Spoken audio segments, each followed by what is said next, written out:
On December 10, 2025, during a quiet visit to Africa, Michelle Obama stepped into a conversation that had never been arranged for the media or headline news.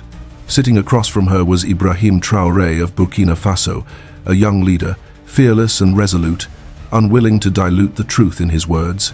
At first, the meeting seemed to revolve solely around policy and diplomacy, but very quickly, it unexpectedly turned in a completely different direction: religion. What unfolded next went far beyond all expectations and left many deep in reflection. If you want to truly understand this rare conversation, stay with us as we follow the developments that come next.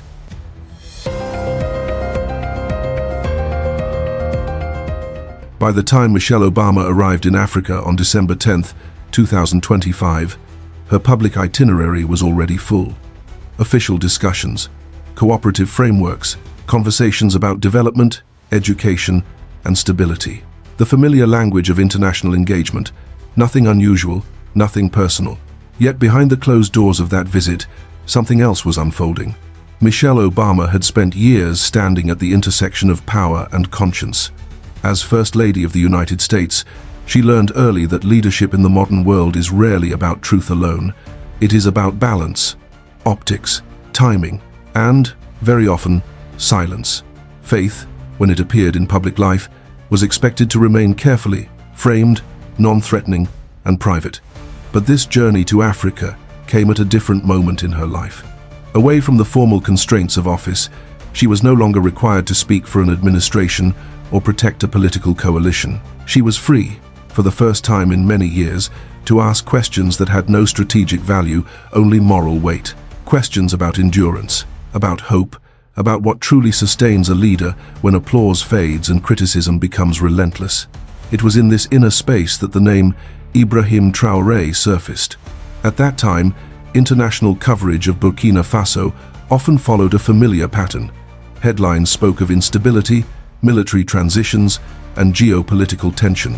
Analysts debated influence, alliances, and security risks. In much of the Western press, Africa appeared again as a problem to be managed rather than a voice to be heard. This was the dominant frame in African news, repeated so often that few paused to question it. But Ibrahim Traoré did not fit easily into those frames. He was young, unusually young for a head of state. He spoke without the polished caution expected by foreign observers.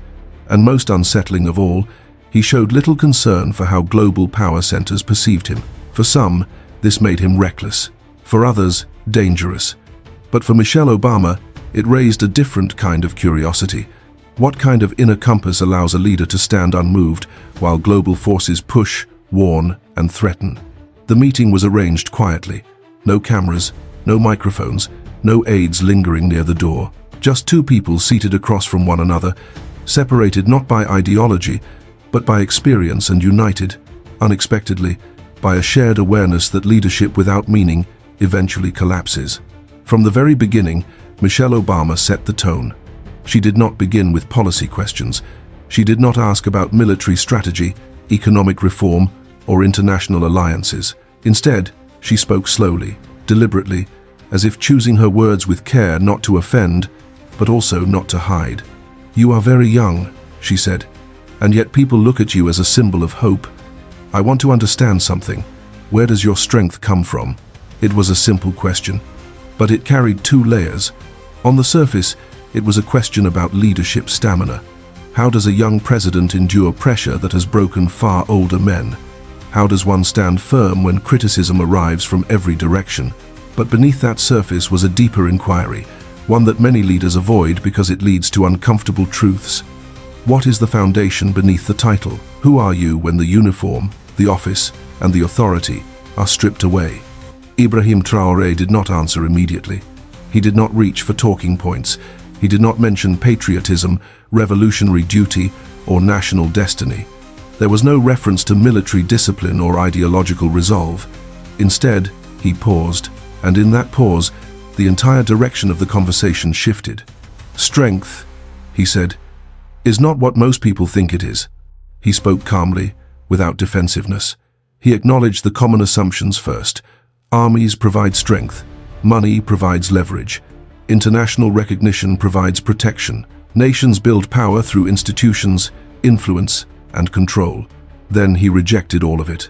None of those things sustain a man when he is alone with his conscience, he said. What followed was not a philosophical argument. It was a confession. My strength comes from Jesus Christ, Ibrahim Traoré said. Without him, I am nothing. There was no hesitation in his voice, no attempt to soften the statement, no effort to translate it into neutral language. He did not say faith in general. He did not say spiritual values. He named Jesus Christ directly as the center of his life and decisions. For a moment, the room fell silent. Michelle Obama had heard many leaders speak about purpose. She had listened to presidents, ministers, and global figures explain their motivations using the language of ideals and principles, but rarely had she heard someone in power speak with such unfiltered humility, especially someone so young and under such intense scrutiny. This was not ambition speaking, it was surrender. Ibrahim Traoré explained that true strength, in his understanding, was not domination but submission, not the mastery of others, but the refusal to be mastered by ego, to lead without being ruled by fear, pride, or the hunger for approval. People think surrender means weakness, he said, but surrender to God is the highest form of strength. It frees you. This statement quietly inverted the logic of modern leadership. In politics, strength is often measured by control. Control of narratives, control of institutions, control of outcomes. But Ibrahim Traoré described strength as release, the release of the need to appear powerful, the release of the need to be admired, the release of the fear of losing position. Across from him, Michelle Obama listened carefully. Her expression softened, not in agreement and not in disagreement, but in recognition.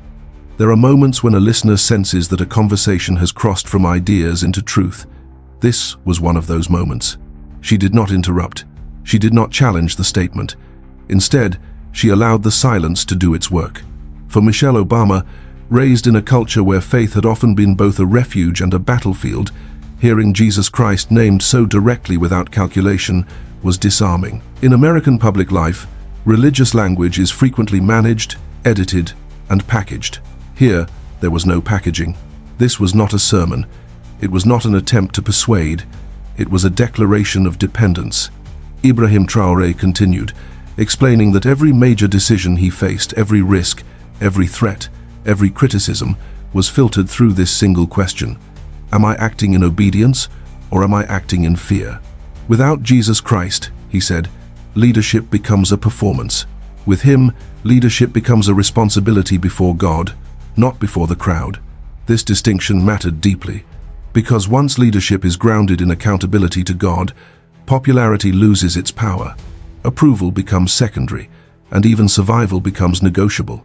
For a leader in Burkina Faso, where political life has often been shaped by external pressure and internal instability, such a stance was not merely spiritual, it was radical. And for Michelle Obama, who had lived inside the machinery of American politics, it raised an unsettling implication. If a leader does not fear losing office, losing favor, or losing power, then what leverage remains? That question did not need to be spoken aloud. It hung in the air, heavy and unresolved. The conversation had now crossed an invisible line. It was no longer about understanding Ibrahim Traoré as a political figure. It was about confronting a model of leadership that did not fit within familiar Western assumptions. And this, quietly, was only the beginning. Because if strength truly comes from surrender to Jesus Christ, then faith can no longer remain a private matter. It demands to be examined publicly. It demands explanation. And it demands confrontation with the modern belief that religion belongs behind closed doors. That realization would lead Michelle Obama to ask the next question, one that would bring faith and politics into direct conflict. The question that followed did not come from curiosity alone. It came from experience. Michelle Obama leaned back slightly, as if weighing whether to cross a line she had spent years carefully avoiding. In American public life, faith is never neutral. It carries history, pain, division. She knew this better than most. Faith is complicated, she said quietly. In America, we come from many backgrounds. Christianity has been used to heal, but it has also been used to hurt. When faith becomes public, it can divide. Do you ever worry about that? It was not an accusation. It was a confession shaped like a question. Michelle Obama was not challenging Jesus Christ. She was naming a national memory. In the United States, faith had often been entangled with power, sometimes for justice, sometimes for control. And when religion appeared on the political stage, it rarely arrived without consequences. For a moment, it seemed as though Ibrahim Traoré might soften his stance, that he might translate his conviction into safer language, something inclusive, something less absolute. He did not. Jesus was never private, he said. The words landed without force, yet carried weight. He lived in public, he loved in public, he sacrificed in public. The cross was not hidden, it was raised where everyone could see. Ibrahim Traoré was not speaking like a politician defending a platform. He was speaking like a man stating a historical fact. Jesus Christ, he reminded her, did not retreat from the public square. He did not ask permission from rulers. He did not tailor his message to avoid offense. That, Ibrahim Traoré explained, was precisely why earthly powers feared him. Michelle Obama listened, her attention fully present now. The conversation had moved beyond theory. It had entered moral territory that could not be managed by compromise. Division does not come from truth, Ibrahim Traoré continued. Division comes when leaders deny truth because they are afraid. This was the turning point. In modern politics, unity is often pursued through ambiguity. Leaders blur lines, soften convictions, and avoid absolute claims in the hope of holding diverse groups together. But Ibrahim Traoré was offering a different diagnosis. According to him, society fractures not when truth is spoken clearly, but when it is hidden, when leaders pretend that all paths are equal while privately believing otherwise, when conviction is replaced by performance. He paused, then added a comparison. If someone steals bread to feed his family, he said, we do not blame bread, we blame the act. In that single analogy, he separated Jesus Christ from the actions of those who claim his name while betraying his teachings. Christianity, he argued, was not flawed. Human beings were. The misuse of faith did not invalidate the faith itself. This distinction mattered deeply, because Michelle Obama was not questioning belief. She was questioning impact. And Ibrahim Traoré was insisting that the blame for division belonged not to Jesus Christ, but to leaders who distorted him for power. For a long moment, Michelle Obama said nothing. Her expression changed not dramatically, but noticeably. The guarded posture of someone trained to navigate political landmines gave way to something more vulnerable. Her eyes softened, not in agreement, but in recognition. She had spent years watching faith invoked selectively, quoted when convenient, ignored when costly, and here was a leader from Burkina Faso, speaking without hesitation about a Jesus who could not be reduced to a slogan or weaponized for influence. In African news, leaders are often portrayed as reacting to global forces. Rarely are they shown challenging the moral assumptions of the West. Yet in this quiet room, the challenge was unmistakable. Ibrahim Traoré was not asking permission to speak about Jesus Christ. He was asserting that truth, once known, carries responsibility. If leaders hide their faith to avoid controversy, he said, they teach people that truth is negotiable. That statement struck at the heart of modern leadership culture, because negotiation is the currency of politics. But according to Ibrahim Traoré, truth does not belong to that marketplace. Michelle Obama exhaled slowly. She understood the cost of public conviction. She had lived with the consequences of words misinterpreted, intentions distorted, and beliefs politicized. Her question had come from caution, not disbelief. Yet Ibrahim Traoré's answer left little room for caution. Faith, he implied, is not dangerous because it is public. It becomes dangerous only when it is hollow. The tension in the room reached its peak, not through raised voices, but through clarity. Two worldviews stood facing each other. One shaped by the need to hold a fragile coalition together, the other anchored in the belief that unity without truth is already broken. And as the silence returned, it was clear that the conversation had reached a threshold. The next question would no longer be about faith alone, but about power, leadership, and the price of standing before God rather than before the crowd. By this point, the conversation had crossed every familiar boundary. It was no longer about theology alone. It was about governance, about survival, about what happens when a leader chooses obedience to God over obedience to the crowd. Michelle Obama voiced the question that naturally followed, one shaped not by doubt, but by realism. "How do you lead a nation like that?" she asked. "The world is hostile to faith. Power structures are unforgiving. How do you follow Jesus Christ and still govern?" This was not a philosophical inquiry. It was a practical one. Nations are not churches. Governments do not move on prayer alone. Civil order requires systems, enforcement, and compromise. Michelle Obama was naming the tension every faith-driven leader eventually faces. Ibrahim Traoré did not deny that tension. He placed it within history.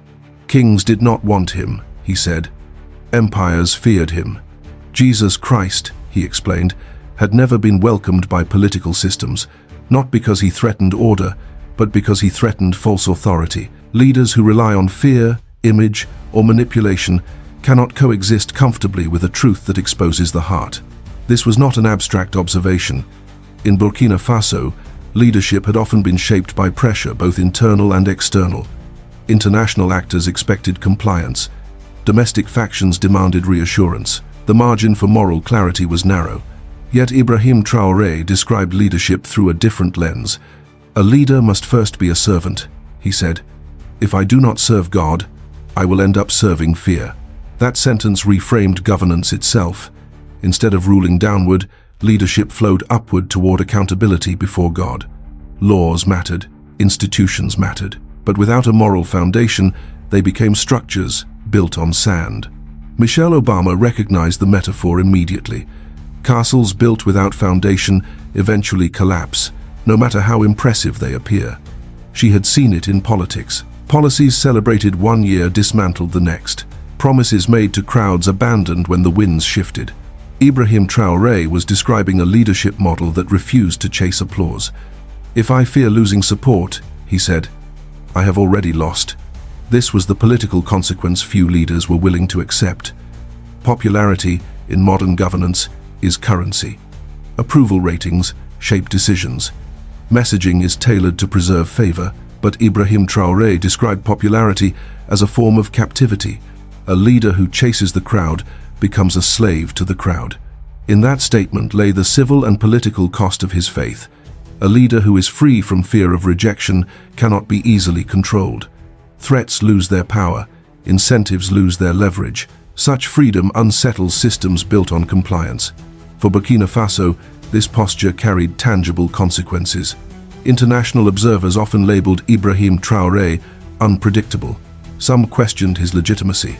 Others warned of isolation. In Africa news, narratives began to form stories that framed conviction as instability and independence as danger. Yet domestically, the reaction was more complex. Among ordinary citizens, particularly those long disillusioned with leadership that bent outward rather than inward, something resonated. Not everyone shared his faith, but many recognized integrity when they saw it. A leader who did not appear owned by foreign interests or internal factions stood apart. Michelle Obama understood this duality well. In the United States, leaders who speak moral truth often face backlash long before appreciation. History rarely rewards courage immediately. "What about division?" she asked. "What if people turn against you?" Ibrahim Traoré did not deny the possibility. "Then I will stand," he said, "even if I stand alone." This was not bravado, it was acceptance. He explained that leadership anchored in Jesus Christ does not promise safety. It promises meaning, and meaning, he believed, was worth more than tenure. For Michelle Obama, this raised a sobering realization. Much of modern political life is built on the avoidance of loss of office, loss of reputation, loss of influence. Yet here was a leader who had already accepted loss as a possibility. That acceptance changed everything. It meant decisions could be made without calculating political survival first. It meant civil unrest, international criticism, or media backlash did not automatically dictate direction. It meant governance could be guided by conscience rather than consensus. This, Ibrahim Traoré suggested, was the true cost of faith-driven leadership. Not persecution alone, but isolation. Not rejection alone, but misunderstanding. And yet, he believed the alternative was worse. A nation led without moral courage eventually pays a higher price, one measured not in elections lost, but in souls hardened and trust destroyed. As the weight of those words settled, Michelle Obama did not rush to respond.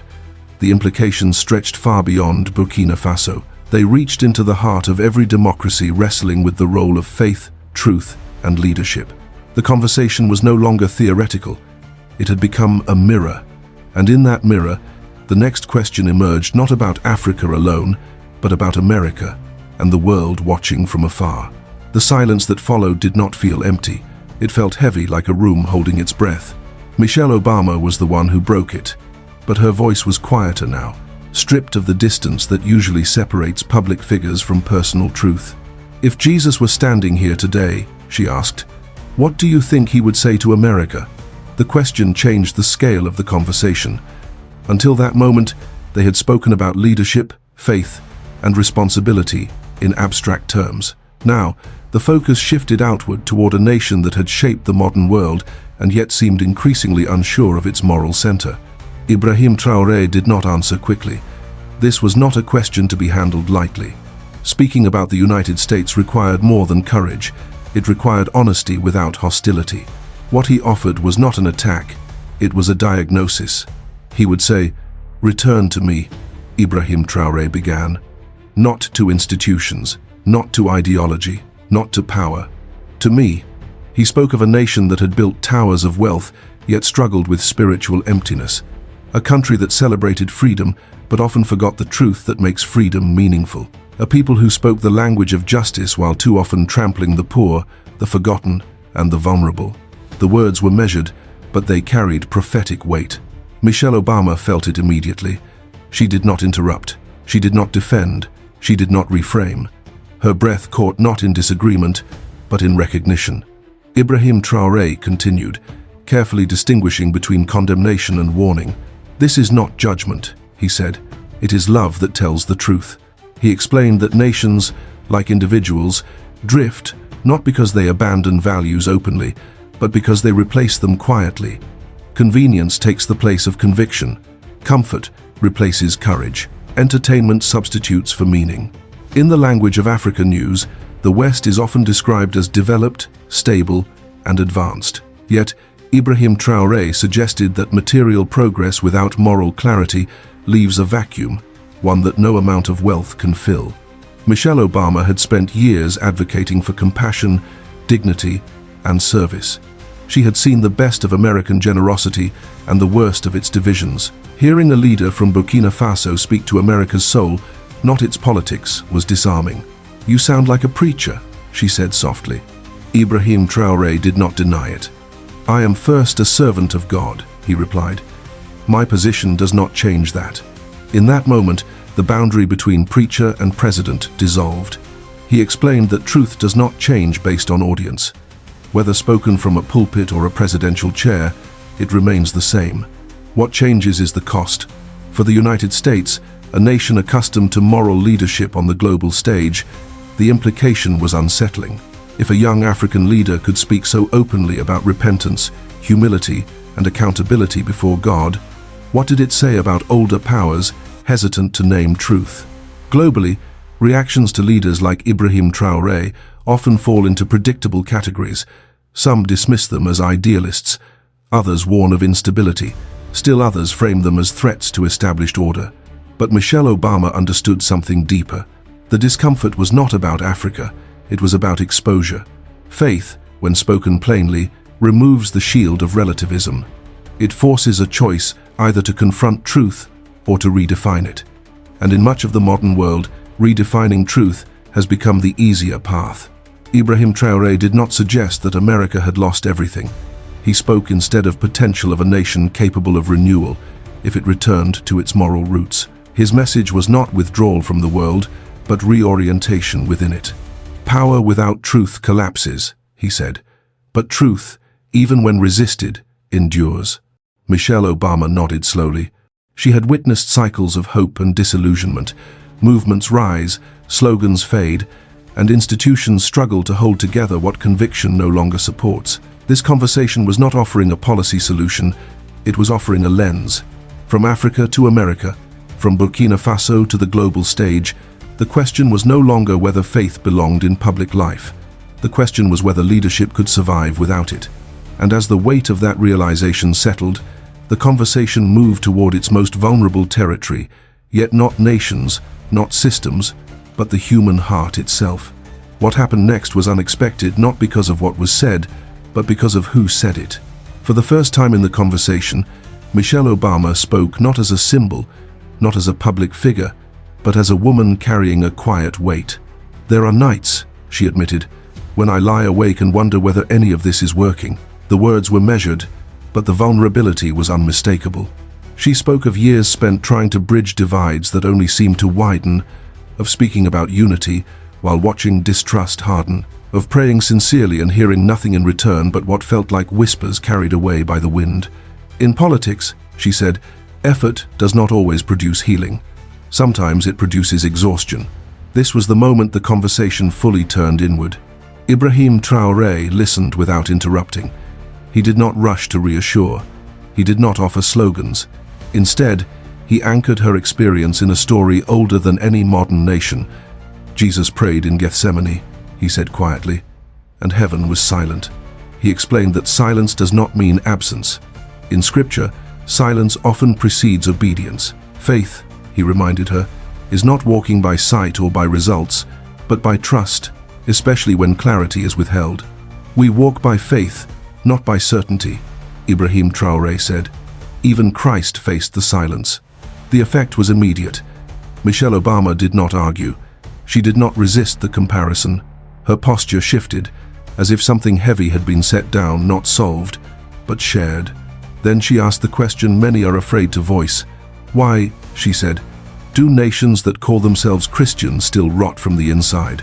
It was not a political accusation, it was a moral lament. Ibrahim Traoré answered without hesitation. "Claiming Christ is not the same as following him," he said. He drew a sharp distinction between labels and transformation, between rituals and relationship, between public displays of religion and private obedience. Christianity, he argued, becomes hollow when it is reduced to identity rather than lived as sacrifice. "A cross carried once a week is decoration," he said. "A cross carried daily changes a life." This was the heart of the twist. The greatest threat to faith-driven leadership, Ibrahim Traoré insisted, is not persecution. It is compromise. History shows that opposition often strengthens conviction, but comfort erodes it from within. "When salt loses its flavor," he said, "it is useless. Persecution clarifies belief. Compromise confuses it. And confusion," he warned, "is far more destructive than open hostility." Michelle Obama absorbed this quietly. She had seen compromise presented as wisdom, as pragmatism, as the necessary cost of progress. Yet here was a leader from Burkina Faso, warning that compromise can hollow out a nation's soul long before it collapses politically. In African news, global attention often focuses on coups, crises, and power shifts. Rarely does it linger on moral decay. Yet Ibrahim Traoré argued that decay always comes first, silently, invisibly before it manifests in public failure. He spoke of leaders who invoke God while refusing to live accountable lives, of churches that entertain rather than disciple, of nations that retain Christian language while abandoning Christian sacrifice. "This is how faith dies," he said, "not through attack, but through dilution." The twist was now complete. The real enemy was not external pressure, it was internal erosion. Not the voices that oppose Jesus Christ openly, but those that invoke his name while denying his way of life. Michelle Obama nodded slowly. The conversation had stripped away every comfortable explanation. What remained was uncomfortable clarity. This was no longer a discussion about Africa or America alone. It was a warning that crossed borders and generations. A reminder that truth does not disappear when ignored, it simply waits. And in that waiting, the final question rose naturally. Not about systems or societies, but about ultimate meaning. If everything can be lost, what remains? The final question was no longer political. It was personal. Michelle Obama looked at Ibrahim Traoré and asked what remained when everything else was stripped away: power, position, reputation, even legacy. His answer came without hesitation. "Jesus Christ is everything," he said. "Not an idea, not a symbol, not a cultural inheritance. A savior, a redeemer, a friend. If I lose everything," Ibrahim Traoré continued, "but still have Jesus Christ, then I have gained everything. And if I gain the whole world but lose him, I have gained nothing. In that moment, the conversation reached its true conclusion. Politics faded into the background. Nations became temporary. What remained was eternal truth. For Burkina Faso, this conviction shaped a leader unwilling to bow to fear. For Africa, it reflected a deeper awakening, rarely captured in Africa news headlines. And for the world watching, especially the United States, it offered a quiet challenge. Progress without truth is fragile, and freedom without moral grounding cannot endure. Jesus Christ, Ibrahim Traoré reminded her, is the same yesterday, today, and forever. His truth does not shift with public opinion or political cycles. As the meeting ended, one thing was clear. This message was never meant to stay inside that room. It was meant to echo across generations. If you believe that the courage of Ibrahim Traoré reflects the true voice of Africa, share your thoughts in the comments. Please share if you feel you are among the first to recognize and support President Ibrahim Traoré. Subscribe if you believe the truth matters more than the headlines.